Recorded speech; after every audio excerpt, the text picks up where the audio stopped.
Welcome to Think Big with Dan and Qasim. Join hosts Dan Melnick and Qasim Masood as they explore big ideas, limitless possibilities, and engage with visionaries, entrepreneurs, and thought leaders who dare to dream big, get inspired, motivated, and find practical tips for personal growth. Think big, dream bigger, and ignite your potential. All right. Welcome back, everybody. Our guest today, Daria Walsh. Daria, I really appreciate you being here. Thanks for coming on. And can you tell us, first of all, where you're coming in from and what you do for a living with Infinity Clips? I am from Doylestown, Pennsylvania, and I invented something called Infinity Clips, which is a necklace shortener for thin chains.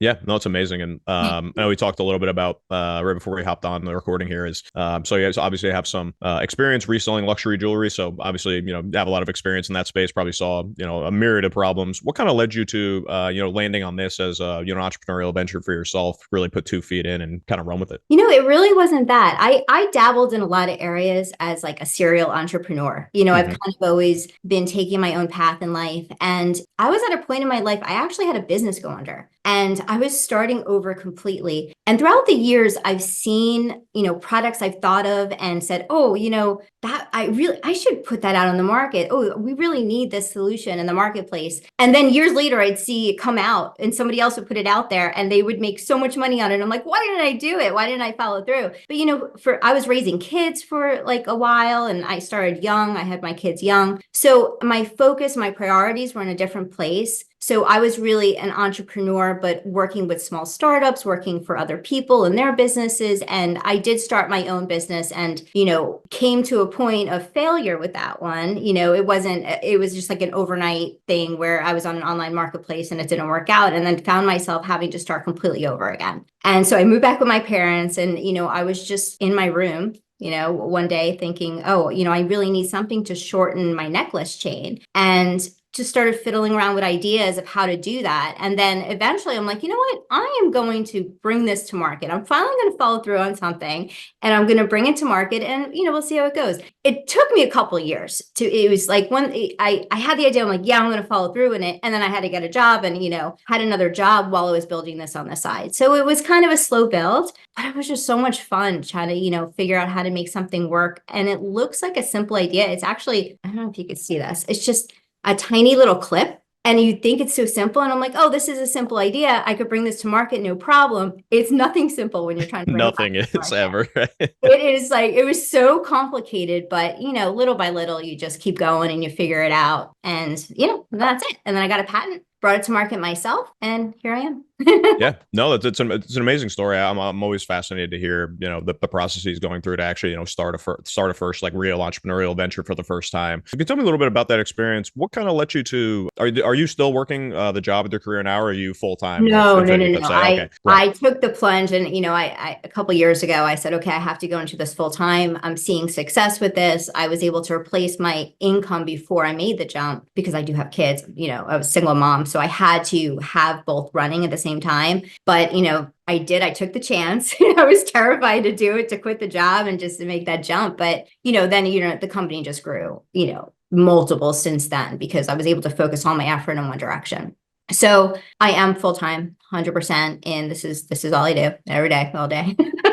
Yeah, no, I love that. And I guess I'm curious with a product like this, what was your general kind of go-to-market strategy once you had a real, viable product in hand, you really getting ready to bring it to market? Were you looking to work more with kind of jewelry retailers? Were you looking to sell this kind of direct to consumer online? What was kind of the general strategy when you first brought it to market? No, my strategy was always online. And because I had a little experience in the online market, so I knew the potential of it. And when I actually launched on Etsy because Etsy, I was hand making my prototypes at first. And it was one of those things where I was able to kind of put the pieces together myself and test market. So what I did was I launched on Etsy. I was making my own prototypes and I chose that after I filed a provisional patent. And then for that first year, I test marketed on Etsy, which was great because I was able to get a lot of feedback from customers because it's like a smaller, more intimate marketplace. So I was able to talk to people, hey, how do you like this? And I improved upon the design. And then that actually, the test market was a great success. So I was able to, it paid for my patent. It paid for my first round of manufacturing, and I was able to improve on it on the same time. So I really like that I went that route, because it was kind of like a lot of people want to do market research or, just question people. I think the best way to do it is just like go in and just like put it on the market and see if it works. So that was always my strategy, and it still is. I'm still working, expanding on the online marketplace because there's just so much there. But eventually, I'll probably end up going into retail, but the margins are just so much larger direct to customer online. So that's where I've been focusing my efforts right now. And I have so much more expansion to go. I'm still going worldwide on it. I'm just starting to go over the, overseas. Yeah, no, that's amazing. And I guess going back to the product a little bit, I suppose, like, what is really like the issue and why this is like a need? I mean, I wear a chain, if you could see, like it's pretty thick, right? So I know you mentioned it's usually like a clip for like longer, thinner chains. What was kind of in your mind, I guess, like what was kind of the need? Like, what was the reason why you like thought something like this was needed? And clearly, a lot of people agree with you. It sounds like from the success you've had on Etsy. So well, it was actually amazing that there wasn't something on the marketplace for this, because yeah, there's necklace shorteners for pearls, and necklace shorteners where you could make a chain shorter by connecting it to like the chain hooks.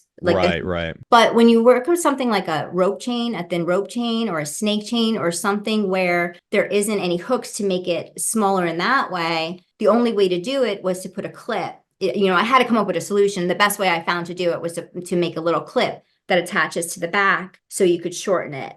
And I don't know if you could see this. I just happen to have this from a show. It's Can you see clear. that it attaches? Yeah, no, it's beautiful actually. To the back of the chain. So it looks, I try to make it look pretty too, but there's nothing on the market to shorten thin chains unless you're going to be paying for professional shortening by a jeweler. People are using Scotch tape to try to shorten their chains, and it didn't look good. And I was doing that too. And I'm like, nope, there's got to be a better way. So that's actually where I started. And the fact that I have a patent it just proves that there was nothing there, and there still isn't. I'm actually still the only solution in the marketplace for thin chains like that. So yeah, it's really fascinating. Have you kind of noticed anything else like attempting to come to market with a similar product since you've had success with this? I know even like sometimes with the provisional patent, it still obviously takes a lot of time and effort to, follow up on that patent if somebody does just kind of infringe on, your design. So have you seen other things kind of pop up in the marketplace since you've had success here? As soon as you start to have some success, there's going to be copies come to market. I'm fully patented at this point, and I really built up my IP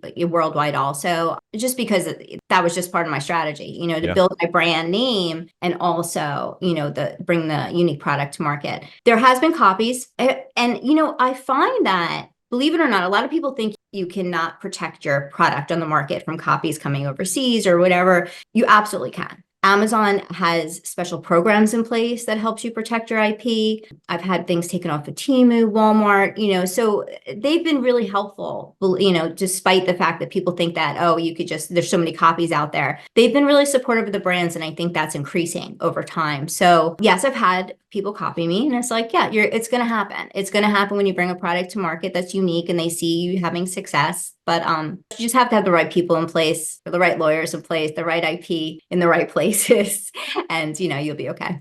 Yeah.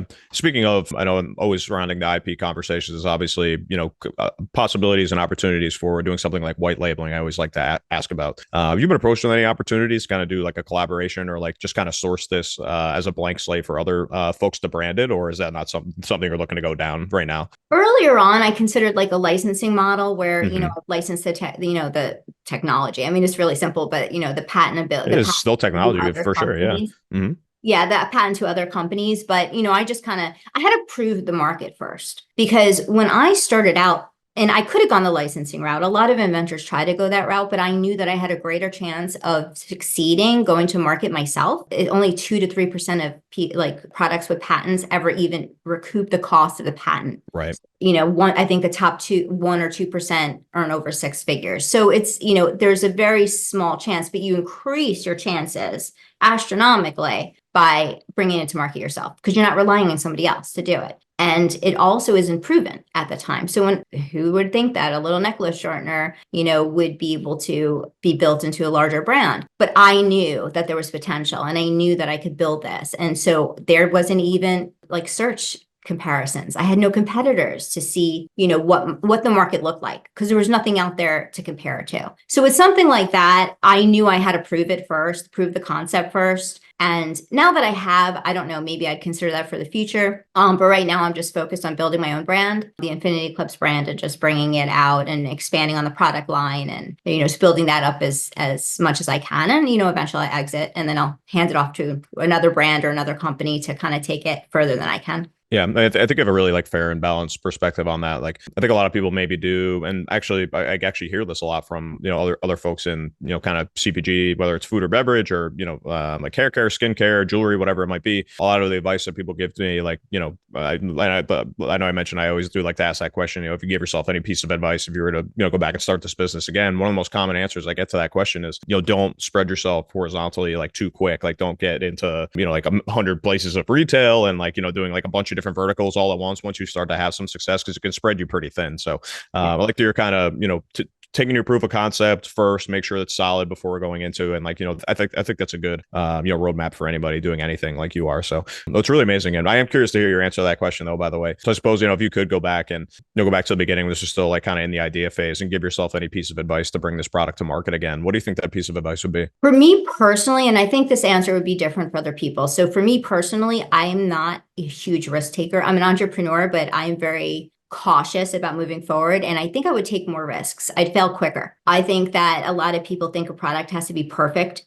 to bring it to market. And they say that if you're proud of your first rendition of your product, then you waited too long to bring it to market. So I would probably take more risks, take more chances. But I'm glad that I grew slow, because if I try to go in hard, like, and really just like blow this up right away, I would have failed miserably, because the quality wasn't right. The product wasn't right. I didn't know where my market was. I would have thrown a lot of money away in the wrong directions, hiring the wrong people. There's a lot in the invention space. It's kind of sad that there's a lot of people trying to take advantage of inventors, because it's very hard to find the path to success with this, because it's kind of different. It looks different for every product and every person, because you have to, worry about a skill set. So I would say, for people like me, take more risks. For people who take too many risks, slow down a little bit and be more calculated.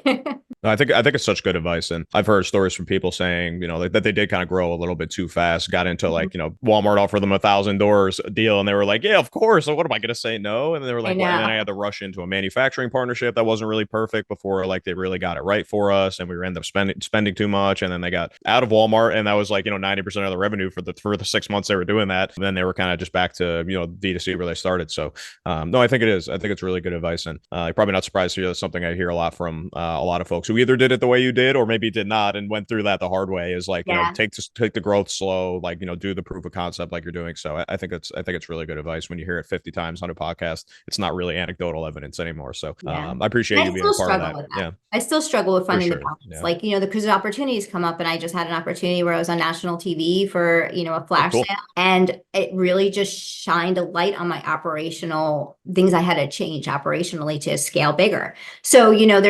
there's always going to be something. There's a million things that could go wrong, but if you take it slow and you're calculated, things are still going to go wrong, but you'll be better prepared to handle it and kind of move with it and fix it quicker. Yeah, no, it definitely makes sense. And I guess one other thing I would ask Daria Daria, if we were to speak again a year from today, say, or maybe in Q1 of next year, where do you kind of see things as far as an outlook for this business, as far as growth, new products, or anything in that department? I am coming out with new product styles. I'm in the middle of expanding overseas, so I want to expand to Amazon. I do a lot on Amazon. Amazon really grew to become a large chunk of my sales right now, and I like to focus on like the 80-20 rule. I like to focus on what's working and put my effort into what's working, instead of focusing on some marketplaces that aren't. So I'm going to put my focus on, expanding worldwide on Amazon, and, really putting a lot of marketing behind it, because a lot of my business has just been organic growth, word of mouth.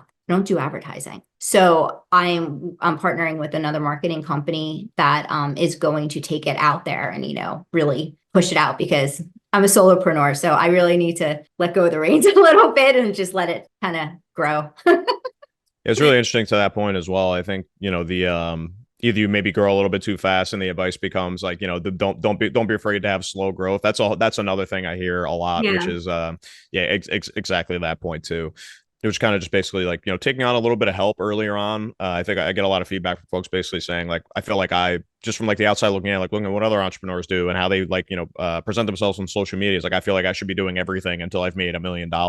But obviously that's not really the most sustainable way to, I don't think, operate as an entrepreneur. I think that's why a lot of folks get burnt out. So I'm happy you're open to like obviously opportunities to, find good relationships and, take the time to be diligent to make sure you're finding the right people to outsource for those kinds of things. I think is really important too. So I appreciate you sharing that. And yeah, Daria, I just want to say thank you again for coming on. I really appreciate you being here. Just want to wish you the best of luck and continued success in everything you're doing. I love this product. It's such a cool invention. And yeah, just want to say thank you again. And I really look forward to staying in touch as well. Wonderful. Me too. Thank you so much. Awesome. Thanks, Daria. Bye-bye. Thanks, everybody.